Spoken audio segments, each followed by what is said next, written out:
Gold medal वाली बहू। सपना के पिता एक गरीब किसान थे। माँ पिता खेत में काम करते तो पीछे से सपना गांव के बच्चों के साथ हॉकी खेलती। एक दिन शाम को सारा दिन खेलती रहती है, ये नहीं कि छोटे भाई को संभाले। माँ पता है, मैंने आज हॉकी में पास के गांव के लड़कों की टीम को हरा दिया।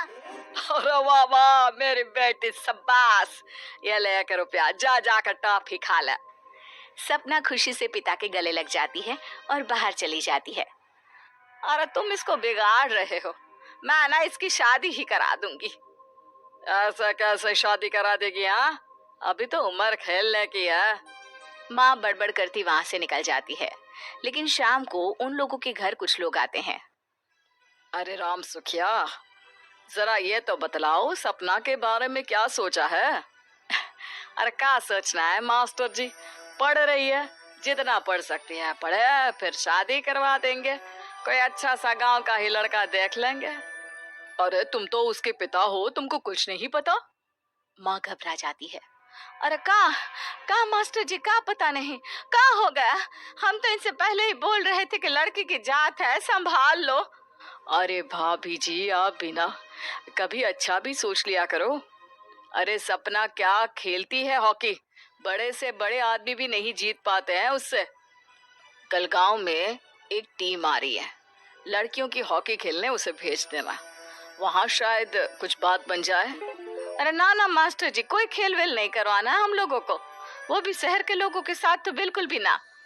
शहर के लोगों का ना कोई भरोसा नहीं होता मास्टर जी। अरे कैसी बात कर रही हो सपना की माँ, बुरा आदमी तो हर जगह मिल जाएगा, उसके लिए शहर का और गांव का। अब हाँ हाँ मास्टर जी, हम लोग तैयार हैं, कल आ जाएगी सपना वक्त से।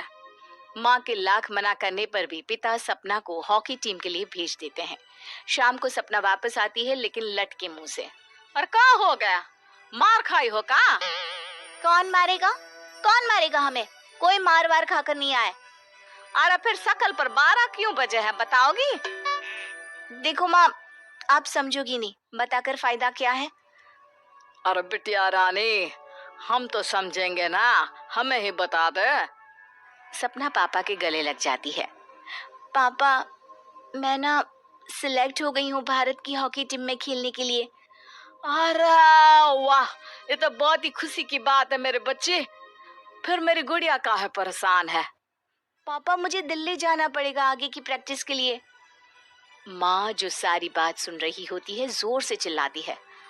एक पैसा नहीं है मेरा पास, समझे? कुछ नहीं दूंगी। शादी के लिए लड़का फाइनल भी कर दिया है, कल्ले का बेटा, वो शादी कर लेगा तुमसे। सपना पिता की ओर देखती है। अरे देख सपना, खेलने दिल्ली जाना है तो सिर्फ इसी शर्त पे कि आकर कल्ले से बेटे से चुपचाप शादी कर लेगी, बोल। अरे ठीक है ना, कल्ले का बेटा तो बहुत ही समझदार है, सरकारी नौकरी है उसकी, मान गया वो तो सपना शादी कर लेगी। सपना भी धीरू, जो कि कल्ले का बेटा था, उसे जानती थी। वो मन ही मन सोचती है कि शादी तो वैसे भी होनी है, लेकिन माँ की ये शर्त मान गई तो जीवन जीने का एक मौका तो जरूर मिलेगा। हाँ हाँ, मुझे मंजूर है। तो कल मैं उन लोगों को बुला लूं? पिता और सपना दोनों एक दूसरे को देखते हैं। अब माँ ठीक है ना, बुलाने की क्या जरूरत है, वो लोग पसंद कर रहे हैं ना मुझे, वही ठीक है। बस आप तो मेरा दिल्ली का बैग पैक कर दो। सपना दिल्ली जाती है, दिल्ली टीम के लिए खेलने के लिए। सपना खूब अच्छा खेलती है और गोल्ड मेडल जीत कर आती है।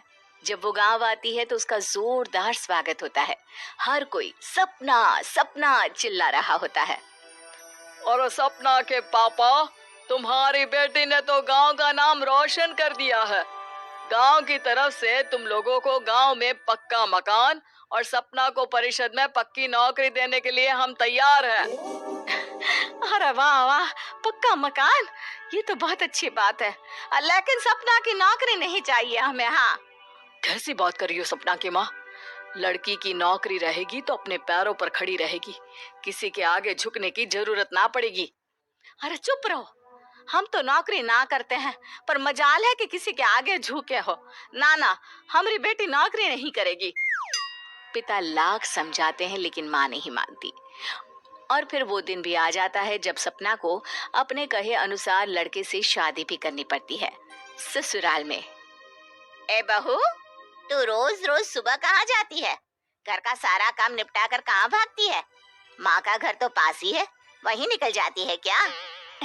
नहीं माँ जी, मैं हॉकी खेलने जाती हूँ, मुझे खेलना पसंद है।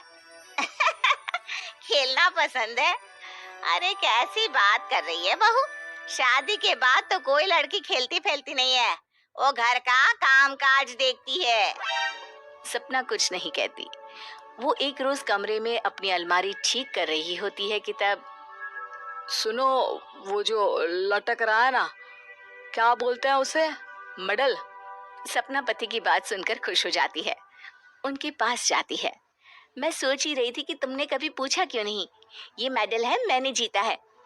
पता है, हॉकी में बड़ा मैदान, बहुत से लोग, 2 टीम और फिर शुरू होता है जुनून।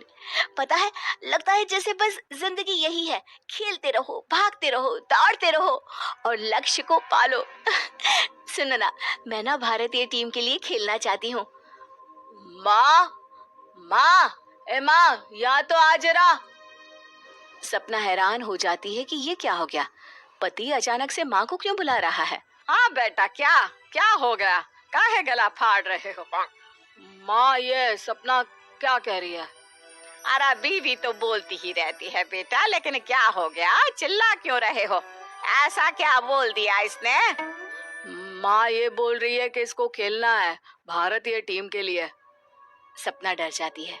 नहीं नहीं माँ जी, मैंने कहा कि मैं चाहती हूँ कि वो मैं बोला था ना, शादी के बाद कोई खेलता नहीं, घर का काम काज देखता है, लेकिन फिर भी। नहीं नहीं माँ जी, ठीक है, मैं घर का काम देखूंगी, कल से मैं खेलने भी नहीं जाऊंगी, माफ कर दीजिए। सपना पति की तरफ देखती है जो माँ की तरफ देख रहा होता है। उसे गुस्सा तो आता है, लेकिन करती भी तो क्या, सास के सामने कैसे पति की क्लास लगाती। अरे बेटा, अब क्यों घूरे जा रहे हो बहू को? माँ, अभी इस बात का फैसला करके जाना, वरना ये तो तेरे कमरे से जाने के बाद मुझे। अब चुप हो जाइए आप, छोटी सी बात का बतंगड़ मत बनाइए। छोटी सी बात? बहू, ये कोई छोटी बात नहीं है। जो लड़की दिल्ली के लिए गोल्ड मेडल ला सकती है, वो देश के लिए भी तो गोल्ड ला सकती है ना।